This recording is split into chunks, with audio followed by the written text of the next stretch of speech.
right, welcome ladies. I am excited to have this conversation, a very candid conversation today with Dr. John, who his last name can be a little bit of a tongue twister, so I'm going to attempt it. It's Schinnerer. Schinnerer. Okay, so we're going to go by Dr. John. That is what he typically is known as. So anyway, so Dr. John, he says he is inspired by human potential and our interconnectedness. Dr. John's mission is to enable all people to develop powerful, authentic selves, live according to their values, and make a positive impact in their work as well as their personal lives. Powerful influence occurs, he says, when you think, create, and make choices with confidence and poise. Every one of your experiences is just that, an experience, a platform for growth. Learn to use life's challenges as springboards towards greater success. Life's challenges don't have to become roadblocks. Rather, they lay the foundation upon which you build your pathway to success. Dr. John's anger management counseling and courses are the path to experiencing the next level of life. He shares with clients how to master their psychology, physiology, productivity, and people skills so they can feel alive again, find their purpose, and feel more joyous, confident, and fulfillment in every area of their life. Who doesn't want that? I want that. So Dr. John says you don't have to struggle so much to balance your life. You don't have to keep fighting uphill battles or let your fears win. There are better ways to handle life. And I loved that. Love that. So thank you for a very kind introduction. Oh, well, it is what you do. I'm passionate with which you read that. Well, I am passionate about having this conversation with you because obviously I work with ladies who some of them have some challenges with their spouse with having anger. And, you know, it's not my specialty. It's not what I have gone and studied a lot about. And so when you and I met at a conference, I was like, oh, we so have to hook up. I need to talk with you. My ladies are going to love, and hopefully all of you out in the YouTube world will find this beneficial as well. So thank you, John, for taking your valuable time to meet with me. I appreciate it. Of course. Okay, so we're going to get right into the meat and potatoes. All right. So one thing I know a little bit about anger, is that anger is a secondary emotion. Would you mind giving us a 101 on what anger is? Sure. So there's no easy answer to this question. So let me break it down a little bit. So to me, there's 4 pieces to anger. There's the emotional piece where we label it, it's a feeling piece. We've got anything from irritation to annoyance to frustration to anger to rage. Then there's a cognitive piece, which is the thoughts we have when we're getting angry. He shouldn't do that. I can't take this anymore. No one likes me. Then there's a physiological component, which is what's happening in your body when you're getting angry. So the adrenaline surge, the eyes narrowing, the blood rushing to your fists to prepare you to attack, the shallow breathing, the muscle tension. And then the final piece is this attentional piece, which is that anger causes you to focus on things in the environment which serve to reinforce your anger. So anger is kind of like the devil sitting on your shoulder. It grabs your eyeballs and it forces you to look around the environment to find things that continue to keep you mad. So it's just looking to keep itself alive at some level. Now, you mentioned anger as a secondary emotion. It's interesting because I remember we've had this debate in my office suite many times where the other therapists are like, anger is only a secondary emotion. I'm like, well, yes, it can be a secondary emotion, but it can also be a primary emotion, which means that certain things happen and we just feel angry. For instance, let's say someone cuts us off on the freeway. That's just anger. There's no secondary emotion there, I would argue. I guess at times there could be, if you're in there by yourself, it could be fear, but I would say that the anger comes first and then fear. then it's a secondary emotion in that you can feel embarrassment, you can feel anxiety, and quickly that flips to anger. And think of like a third of a second kind of a time frame. The one that I've seen the most in myself is when my feelings get hurt. So when my feelings get hurt, I've seen that flip to anger immediately. And so now that I'm a little bit older and more mature, when I get angry, the first question I ask myself is, okay, did something just hurt my feelings? Because about 90% of the time, that answer is yes. So if I can get down to that level, it's easier to disengage from the anger and move to, okay, what just hurt my feelings? Nice. Oh yeah. I like that. I like if you can catch yourself in that moment and check the meaning almost like. Right. Well, if I can get to that level and then say to my significant other, when you said, I don't know, I'm getting a little bit fat, that hurt my feelings. That's a much better conversation than if I come at her with anger, that just shuts down conversation. Mm-hmm. Mm-hmm. Yeah. Oh, I like that. Okay, that's good. Well, let's carry that on with, living with a spouse or significant other that struggles with anger. Okay. What are the consequences for the non-angry spouse if the angry spouse does not figure out a way to control their anger? Okay, so, to me, I go to the work of John Gottman, who's, in my opinion, the world's leading expert on relationships. He's probably spent 40 years looking at why do people divorce and then what makes a successful relationship. So he's got the 4 horsemen of the apocalypse. Mm-hmm. So those are criticism, contempt, stonewalling, and defensiveness. And if you look at, so criticism, you can attack someone. Let's say your spouse asks you to fix a leaky sink and you don't do it. And she's like, oh my God, you're so lazy. Well, that's a criticism. That's attacking you, not the behavior of the situation. Then you've got defensiveness, where people will get into an argument, or let's say if you even get a criticism or a perceived criticism and your spouse responds with anger, that's defensiveness, and it tends to shut down even conversations.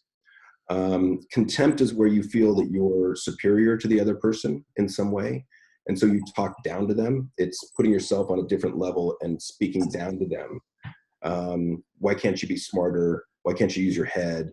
You always do this. And it's a mixture of anger and disgust. And then there's stonewalling, which is getting into a conversation or an argument. One person, I think, gets their feelings hurt, they get angry, and they just shut down and they'll withdraw from the conversation. So to me, each of those has an element of anger to it. And what we're talking about here with these 4 horsemen is they're all ways that shut down communication. And to me, a great relationship is based on open and transparent communication. So any of these things that shut down communication are, I would say, deadly to a relationship, or potentially deadly. Mm-hmm. And so I think that, chronic anger and irritability, what they do is they train your partner to withdraw from future conversations. The lesson there is, geez, if I bring up, like finances, I'm going to get blasted again. Mm-hmm. It's not going to change anything. Why should I even bother? Why bring it up? Mm-hmm. And so it sets that dynamic into motion. You begin to withdraw, resentment builds over time, you get more and more angry. And then it's kind of this sort of a dynamic where you gradually split. Yeah. Yeah. I mean, John Gottman's stuff is amazing. And I agree with you. His research on being able to predict, divorce, it's kind of scary. It's pretty it's interesting in that, there's only like 3 forms of couples counseling that are based on research and science. So there's a lot of couples counselors out there that are doing things that aren't really based on any empirical evidence, mm-hmm. which to me is a little bit worrisome. Mm-hmm. So, for those of you who are looking at going to couples counseling, make sure that you find someone that is doing their work based on research. That would be my opinion. So you can do, John Gottman or Sue Johnson, both good sources. Oh, those are great resources. I know I've advised several of my ladies, read the John Gottman book. If their spouses will do it together, because there's so many exercises. And I love how his really focuses on creating a more intimate relationship. How can we become more intimate? And it's not sexually intimate. It's knowing each other so intimately. You know everything about one another. So when the hiccups come, because they will, because the world is constantly maneuvering, you have a more solid foundation. Absolutely. Right? So yeah, I love his stuff. It's amazing. So this is probably a difficult answer or question to ask you and get an answer from. Say you do have a spouse who is angry or suffers, or that's their challenge, is having that anger rise, right? Can the non-angry spouse do anything about it in the moment that's going to help at all? Yeah, I think that, generally what you want to do is bring it to their attention. So, honey, it seems like you're getting a little bit annoyed or irritated. How about if we talk later when you've calmed down, and then disengage from the situation? I get this question a lot, and it's difficult in the sense that one of the things I always tell my clients is, if you're getting in an argument and you're going back and forth and getting escalated and beginning to yell at each other, nothing you say is getting into your partner's head, because they're angry and their only concern is, I want to let my argument be known. I want you to understand that I'm right. And all the blame is being externalized onto you. So understand that those shouting matches aren't really they're not accomplishing anything. So I think once you understand that, it helps you to kind of disengage, pull back, and say, how about if we talk when we're calm? Now, the extension of that is, if there's a real anger problem, I think you can plant seeds in your partner's mind that, hey, I think there's something more going on here that you need to speak to someone about. But you have to do that when the other person is calm, when they have a chance of hearing you. And then give them examples of things that they said or things that they did when they were angry, and know that some people don't remember what they did when they're really angry. So it's a difficult question in that I don't think there's a whole lot other people can say to us when we're really angry. I mean, the traditional stuff, breathe, relax, take a time out, all that stuff, if it's coming from outside you, typically serves to make you more angry. But if it comes from inside you, you're like, oh, wait, I'm starting to get annoyed. Okay, I need to breathe. Like, let me take a time out. Let me excuse myself. That stuff can work, but it's got to be internally driven. Okay. And as we kind of communicated before this interview, most of your clients are individuals that somehow it's been brought to their attention. They've got an anger problem, and they're coming into you saying, I guess I've been told this. And is there a way to speed that process to get them to really desire to find that? Because like you said, there's not much the spouse can do, but yet. Yeah, and I think that, you continue to have conversations about it when they're calm. I think you continue to point out some of the behaviors that come up. I think you continue to point out, gee, maybe this isn't constructive, or maybe this, the other approach is, it shuts me down when you come at me with anger. Describing how it makes you feel. It makes me feel less than, it makes me feel afraid. That's not healthy for our relationship.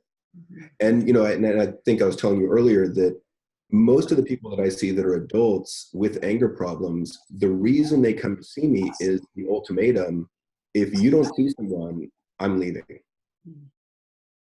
Yeah. So, talking about speeding it up, I suppose that's one way to speed it up. Yeah, it's kind of like, it's difficult. Right, here's the stop sign, I'm done. Because we don't see it when we're angry. And what we do is we'll say, you made me angry, it's your fault. You shouldn't have been late.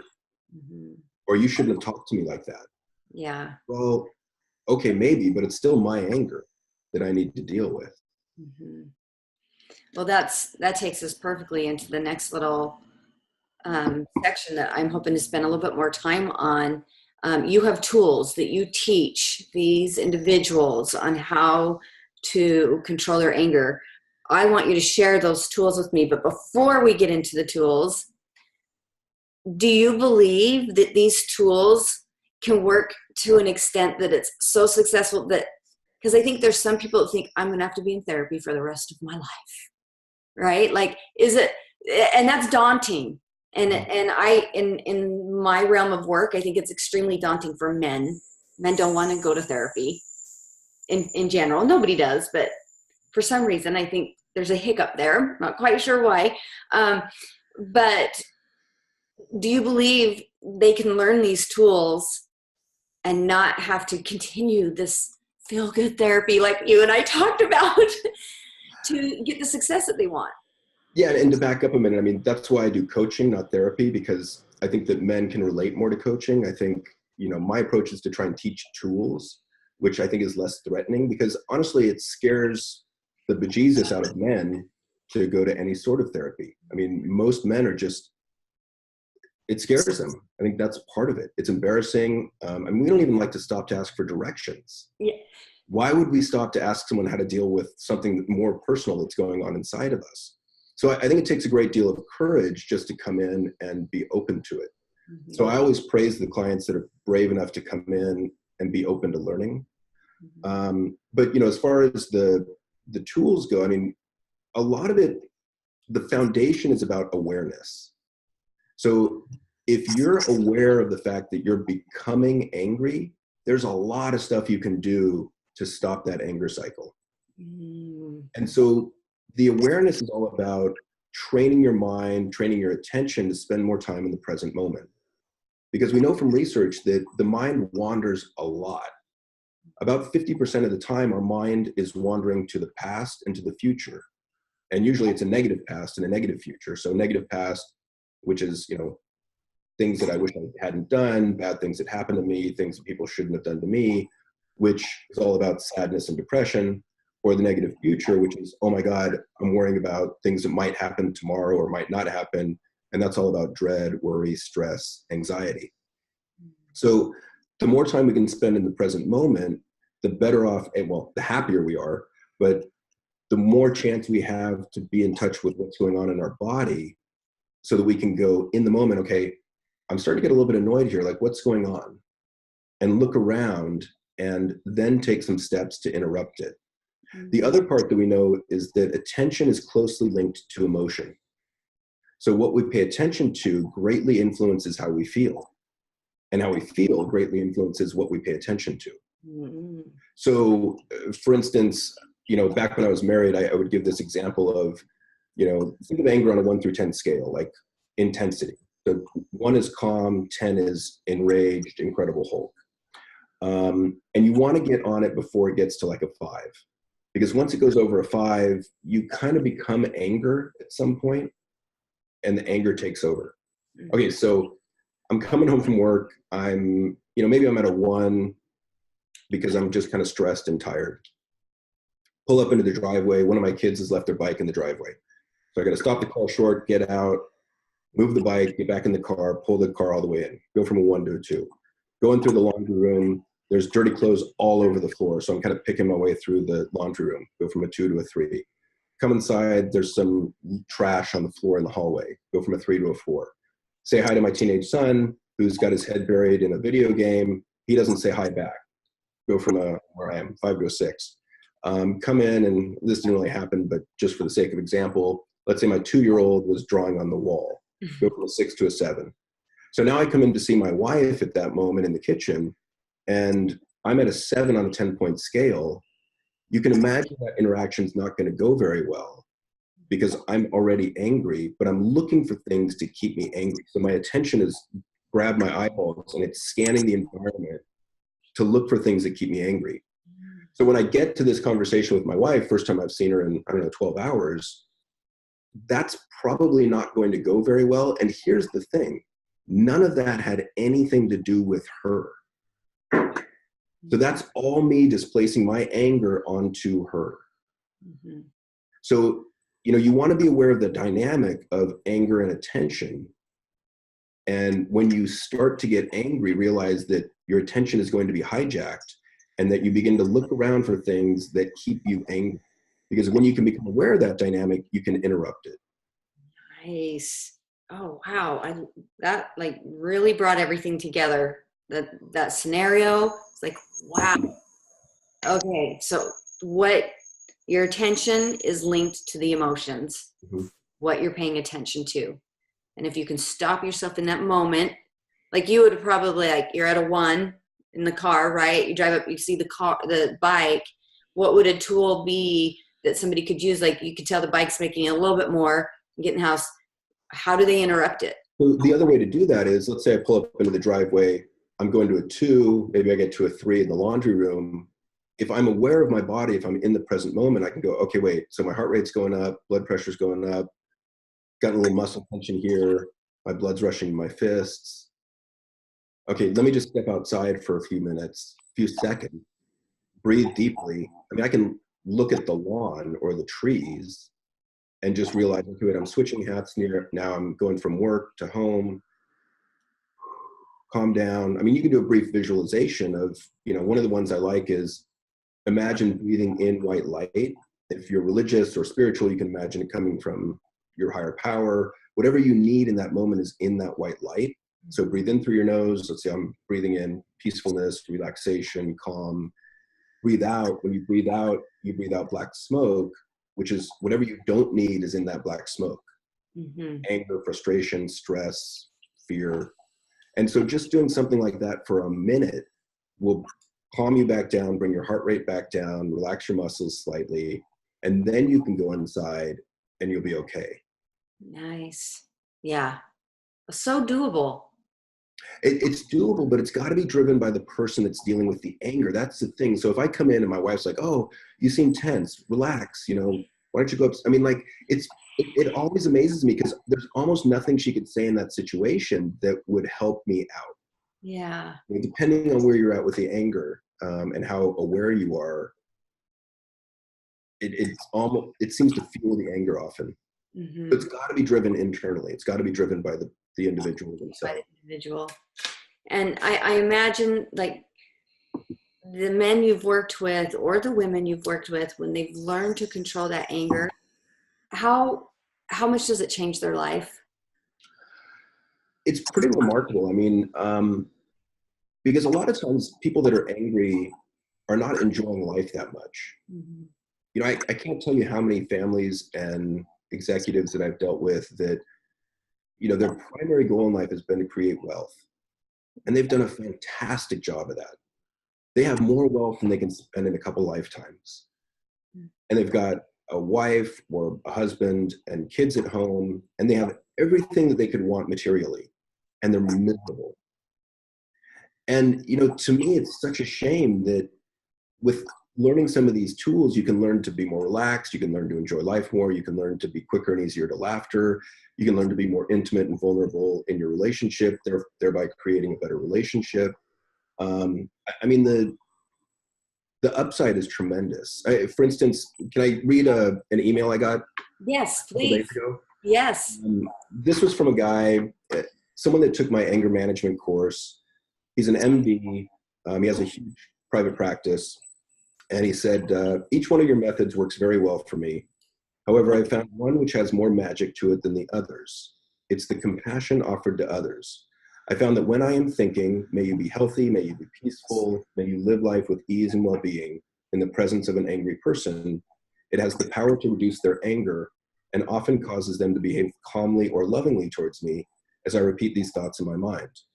You've made a much calmer life possible for me. Life is worth living like this. So what he's talking about there is another tool called loving kindness meditation, or metta. And it's been around for 2,500 years. It's just been in the past 10 years, I would say that they've done research on it, which proves that there's a variety of benefits to it. And, it's basically you imagine someone that you love very much and you wish kind thoughts upon them. May you be happy, may you be healthy, may you live life with ease and well-being. Then you think of the two of you together, wish kind thoughts upon both of you. Then you think of yourself and wish kind thoughts upon just you.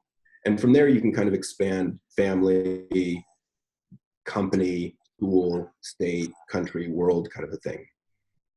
Very powerful meditation. And the other possibility is that you can also include someone in there that you find very difficult or annoying. That's a little bit more advanced. Mm-hmm. But what he did is he took those thoughts and started applying them to difficult people in his life, just throughout the day. And what happens is, as you think those thoughts, you begin to calm your own physiology. And as you calm your own physiology, the other person will pick up on it from emotional contagion, from the mirror neurons. And so they'll pick up on your increasing calm, and usually they'll calm down too. So it makes for a much better interaction. Yeah.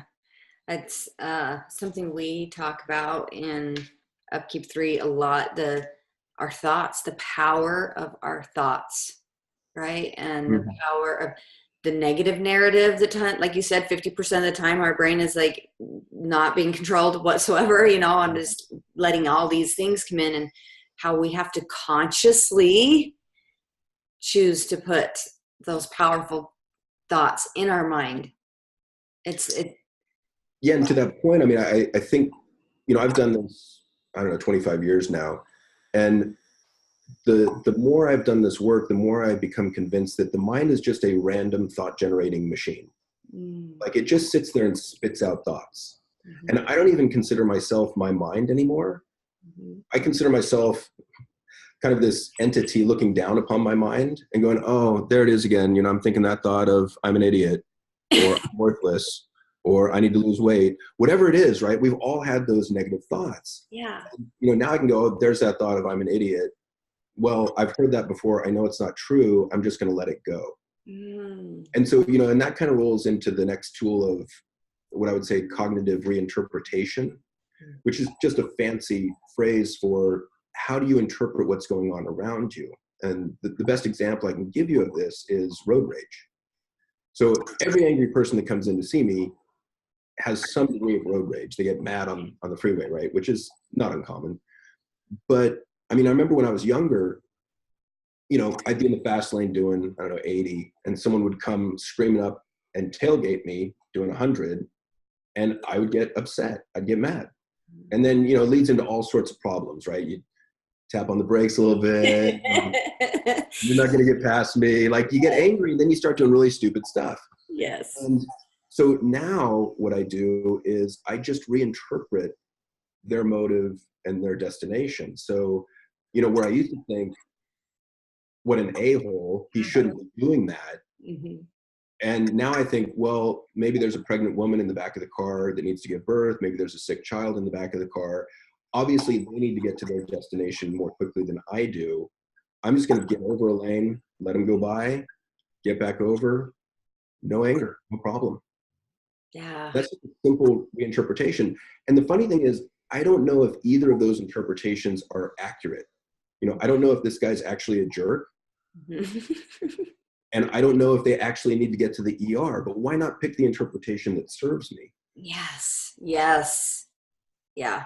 I agree with that. I so full-heartedly agree with that. And I think, if you extend that into relationships, I know you're working with women. So, and I think that in relationships, a lot of times we get in these spaces where we accumulate these resentments and annoyances with our partner. And if you let that stuff accumulate over time, I think what happens to many of us is we begin to interpret the motivation and intention of our partners negatively. I mean, to a broad extent, to a pretty big extent. And then it becomes just everything they do, whether it's neutral, even positive, we can interpret it through a negative lens. And so they can never win once we get to that point. Yeah. So I've found in many relationships, it makes a lot of sense to have a conversation with your partner and just say, look, it seems like we've gotten in this negative space lately. How about if we agree to both really try to interpret each other's intentions and motivations with some grace and positivity and kindness, and just kind of recalibrate that? Yeah. So much more powerful. I mean, it takes away so many minutes, hours, days sometimes, of being angry, upset, and won't talk to each other, and a lot of wasted time. And that's something I've learned in this life. Life's too precious, right? We've got to savor every moment. That kind of made me think of a thought. Is there a tool that you ever use to teach the spouse who's having the anger portrayed on them how to combat that? Because if you have an angry spouse who's like beating you down, portraying on you all the time, projecting on you, it's so hard to not internalize it. Yeah, you're right. And I think that, part of it is understanding the dynamics of what's happening. So for instance, let's say you've got a spouse that has some narcissistic tendencies. Okay. And one of the dynamics of narcissism is that when you criticize them or they perceive you're criticizing them, they will respond with rage or a high degree of anger. And so once you realize that's the dynamic, you can, and often it's like, gee, honey, we need to talk about, the financial budget. Let's talk about the budget. And they begin to get escalated, and pretty soon they're attacking you saying, well, you just need to earn more money. And so once you understand the dynamic of, okay, I'm going to get attacked verbally when I bring this criticism up or even this sensitive subject, you can begin to name it and work around it. So, okay, so he's starting to attack me. I knew this was coming. So yeah, okay, let's talk about the issue of earning more money later. Right now, I need to come back to the topic of the budget and our spending. Mm-hmm. Mm-hmm. That's another topic, another conversation that we can talk about later. Happy to have that conversation. Right now, I need to talk about the budget and our spending. Mm-hmm. So we can kind of rein in spending. And you have to keep bringing it back over and over and over. And just know that's the topic, and know at the core of your being that it's not about you. Mm-hmm. That's not your anger, that's their anger. Mm-hmm. And, I think back when I was married, there was some of this dynamic going on, and I got really good at splitting my attention in those moments. So I would coach myself in my own head, and my ex-wife would be yelling at me, and I'm like, I'm not really sure why she's yelling at me. I haven't done anything wrong. Mm-hmm. She's yelling at me. So I remember just thinking, okay, well, I'm going to work on being calm while she's yelling at me. And so I would, say things like, okay, breathe. This has nothing to do with you. You're okay. And I remember I would repeat this line of a song. I think it's a Shin song. You can't wrestle a dove. And so I would just repeat this so I could split my attention and pay attention to her and respond appropriately. And then just repeating these things in my head to stay calm. And, it's funny, in the book I wrote, that was actually one of the examples that was in my book. And I didn't even realize it until later after I was divorced. I was like, wow, that's the one example, like that's the one part that she was in, was her yelling at me. Like, huh. Yeah. So I think you can do it. I think it takes practice. I think it takes some great clarity that it's not about you. But to do that, you also have to not be doing anything wrong either. I mean, I think that if you're, doing things wrong on the side, doing things you shouldn't be doing, I think it can muddy the water. Yeah, for sure. So the other one is, when I started this career, I studied at UC Berkeley, and they teach you very sternly that everything you say and think has to be based on research. Mm. And so that was my focus for many years. And then, as I've gotten older, I've kind of branched out of that, because I know that there are things that are true that can't necessarily be proven by science, or by the scientific method. And one of those things, which there is some scientific backing for, but it's the idea of visualization, which I mentioned already with the breathe in white light, breathe out black smoke.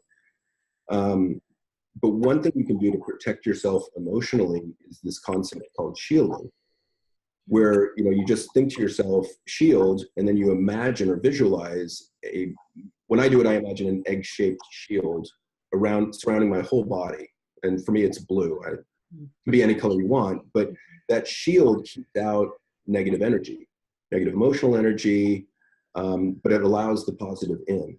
Mm-hmm. And so for those people that are really empathic, it's a good tool to use going into a shopping mall, going into a concert, going into any large crowd.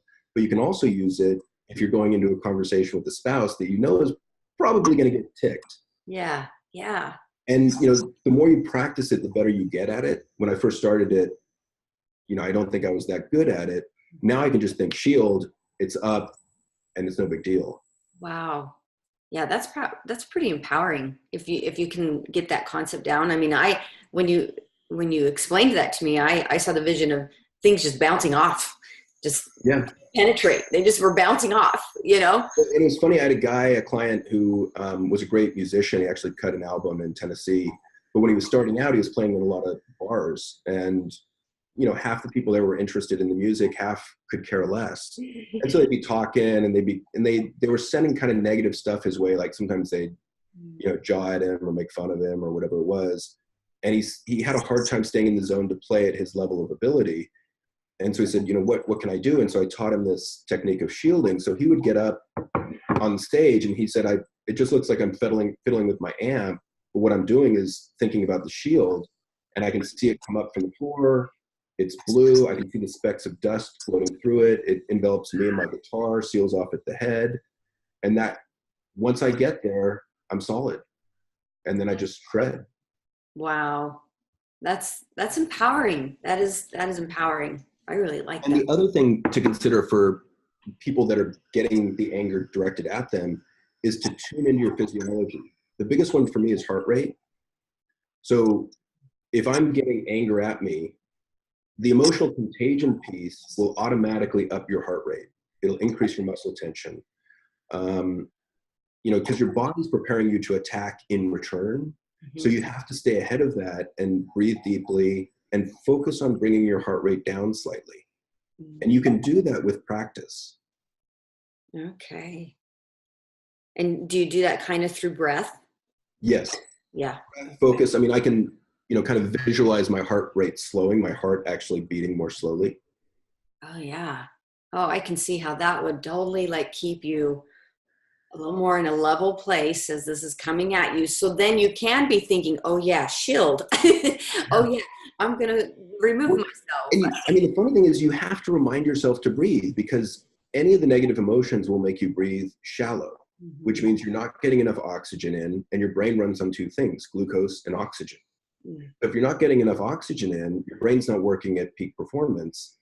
And, our brain's really sensitive to slight variations in oxygen level in our blood. So, you literally, and I remember thinking this, God, this is so dumb. I'm telling myself to breathe. I've breathed my whole life, but I have to remind myself to breathe throughout the day, and especially in tense situations. It's so true. When I have clients text me and they're having a moment, I can just see in their text this just rolling of words, and yeah. I can just feel it. I mean, I'm reading it and I'm not breathing. So yeah. I'll text back often. I'll be like, breathe just for a minute. I want you to just sit there and breathe. And so often I'll get a text back from them I've totally forgot to breathe. Yeah. I haven't been breathing. And it's, our breath. I don't think we know how powerful that little thing we do daily to stay alive really is for our emotional health. Yeah, I heard a saying a while back that I really liked. It was, the breath is the remote control for the brain. Wow. Yeah. I'm like, yeah, that makes sense. It's so true. I love that. The breath is the remote control for the brain. I love that. I might have to name this this talk something with that. That's awesome. Okay, let's kind of wrap up here just a little bit on, why do you feel like anger is increasing? That's a huge question. I think that there are social fears out there. I think that there's a lot of economic fear. I think that anxiety is increasing. So as anxiety is increasing, anger can be a secondary emotion for the anxiety. Especially for men, we know depression is increasing, and depression will often show up as irritability in men. It doesn't show up as sadness particularly. And I remember there's a great book called Angry White Men by Michael Kimmel. He's a sociologist. And he did a lot of work in this and found that there's a lot of middle class to lower middle class white men that are furious because they feel that they were promised something by America, the American dream, and the promise was broken. And the promise went something like this: if I work hard, if I do the right things, then I will earn enough to support my family, and I will earn enough to be able to buy a house. And they found that that wasn't the case. And then they found, by their belief system, it feels to them as if there are all these protected groups coming in front of them for government handouts. And they feel like they've been cut in line. Like these other groups have cut in line in front of them. Then they're in a situation where their wife is forced to work because they can't make enough money. And then the wife is upset because that broke their promise that they would be able to stay at home with the kids. So now they're out in the workforce, they're being forced to work, they don't want to work. Often they're earning more than the man, the husband, which is emasculating for the man. And it's kind of this snowball effect. And so I think that's part of it as well. Mm-hmm. Yeah, that makes sense. Yeah. Our dynamics in society has changed so much, you know. And I think there's a lot of fear under it. I mean, I think there's fear of, for Caucasians, I think there's fears of being the minority in America. I think there's fears of being displaced in their jobs. I think there's fear of being placed by automation, robots, technology. And so it becomes a pretty complex problem. Yeah. Yeah, it sounds like it.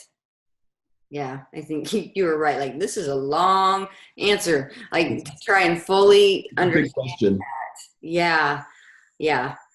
But I agree. The fears and the anxiety and the American dream that we thought was there. I mean, it's so different now. It really is so different now. So those are some really good points. Well, I want you to share your information on how, like, if people want to get a hold of you, tell us about your book, your programs. How can they find you?